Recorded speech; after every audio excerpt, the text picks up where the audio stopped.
If you live in the United States today, then you might be under the impression that you live in violent times. The evidence is all around you.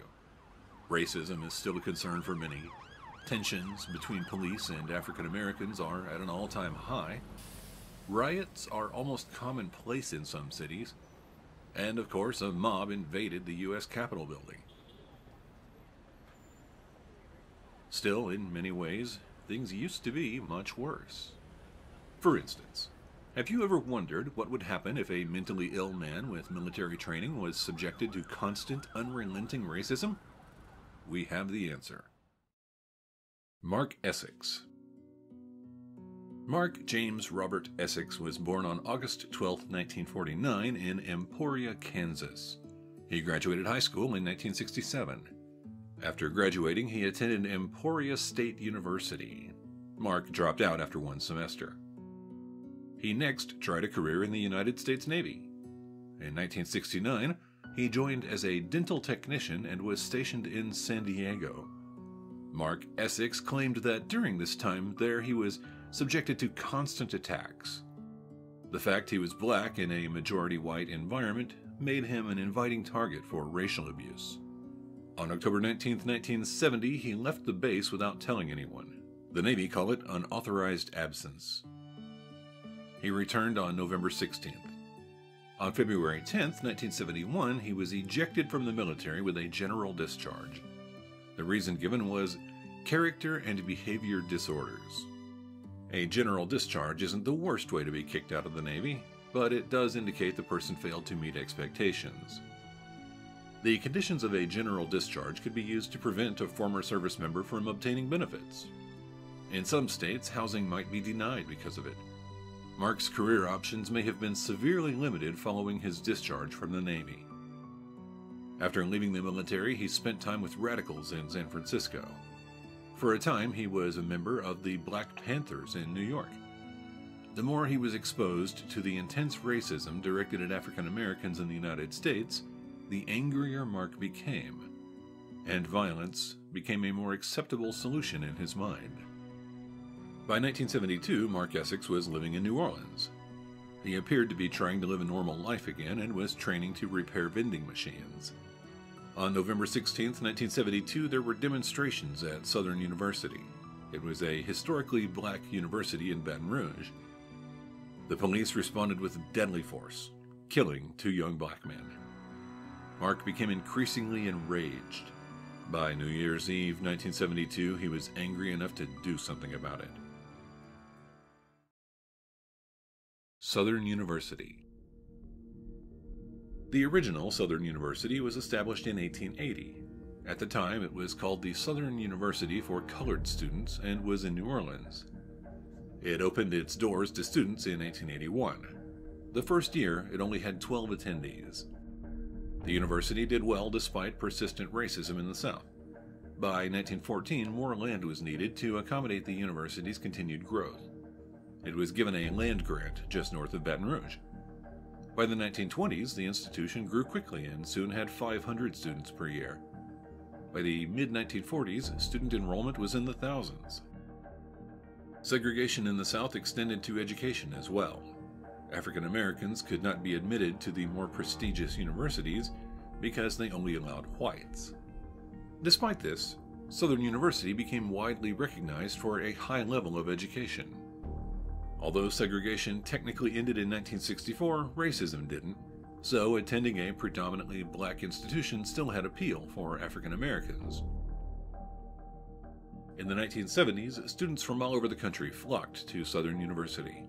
They soon became aware that the funding for the school was controlled by white men, and they were spending far more per white student when compared to black students. In 1972, the students organized themselves and created a list of demands. They wanted more teachers and more input into what was taught. They also wanted newer buildings that weren't falling apart. When the demands were not met, the students decided to boycott classes for a month. On November 16, 1972, word spread that 4 student protesters had been arrested. The protesters marched into the office of Leon Netterville, who was the president of Southern University. They asked Netterville to go to the jail and had the protesters released. He agreed and told the group to wait there. Then he left. Shortly thereafter, the police received an anonymous call which claimed protesters had taken over the administration building and were holding Netterville hostage. The police confronted the students. One of the officers fired a tear gas canister into the group. One of the students threw it back. That is when everything erupted into chaos and violence.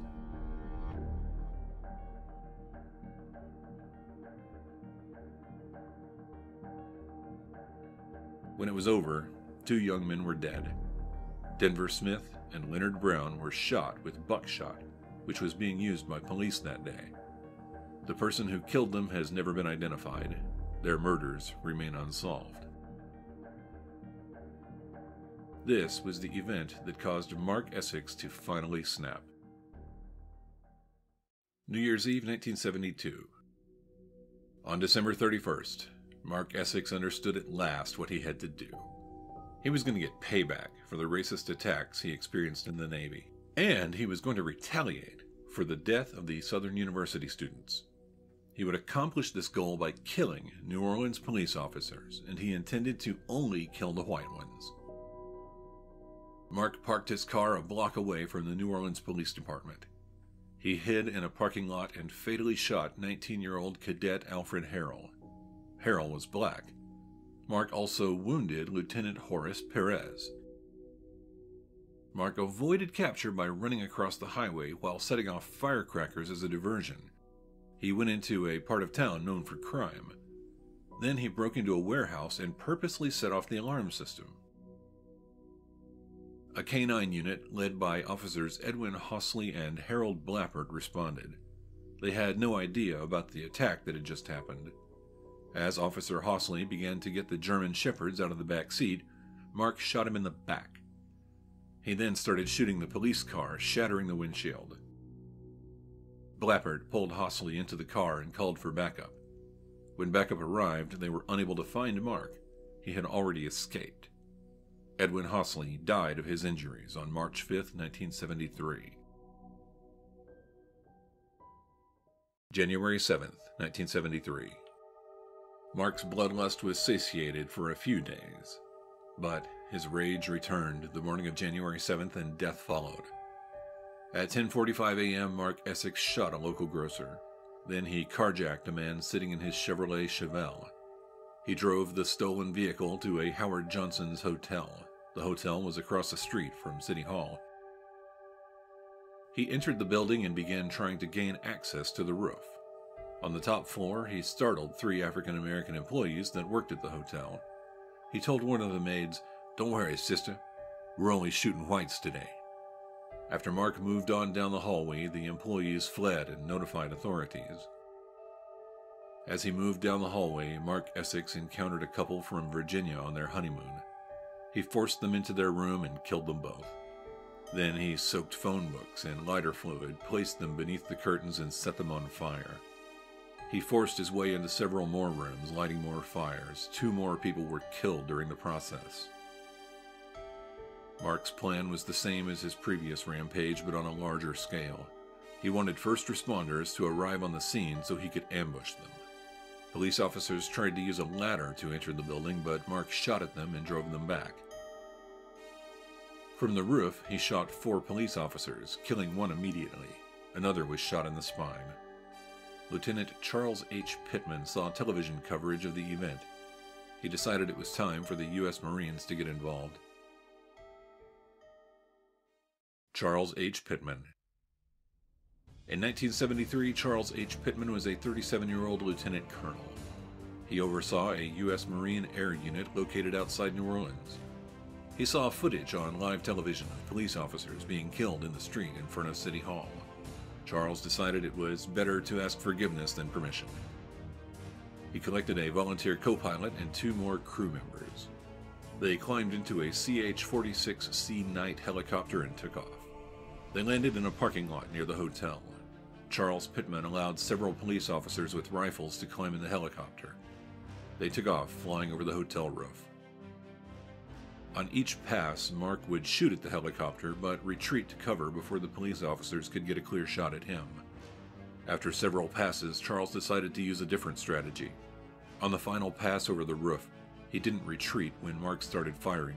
Charles doubled back instead.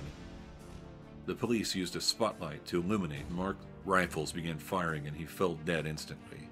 Mark Essex was shot over 200 times. Aftermath.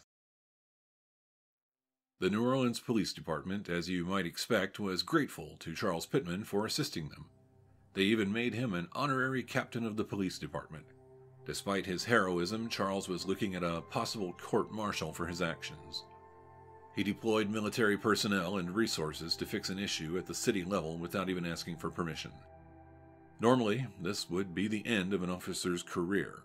But U.S. Representative F. Edward Hebert was from New Orleans and was also in charge of the Armed Services Committee. He intervened on Charles's behalf. There was no court-martial. Charles H. Pitman retired from the Marines in 1990 with the rank of Lieutenant General. He passed away from cancer on March 9, 2020. Mark Essex's bullet-ridden body was returned to his mother in Emporia, Kansas. During his 2 rampages, he shot a total of 22 people. 10 of them were policemen. 9 of those shot eventually succumbed to their wounds. Reportedly, Mark Essex called his mother on Christmas Day to tell her that he had found himself. A week later, he killed his first police officer, who was black. Was Mark Essex wired to kill from birth, or did society drive him to commit murder? He undoubtedly suffered racial abuse, but so did Alfred Harrell, the African-American police cadet that Mark killed.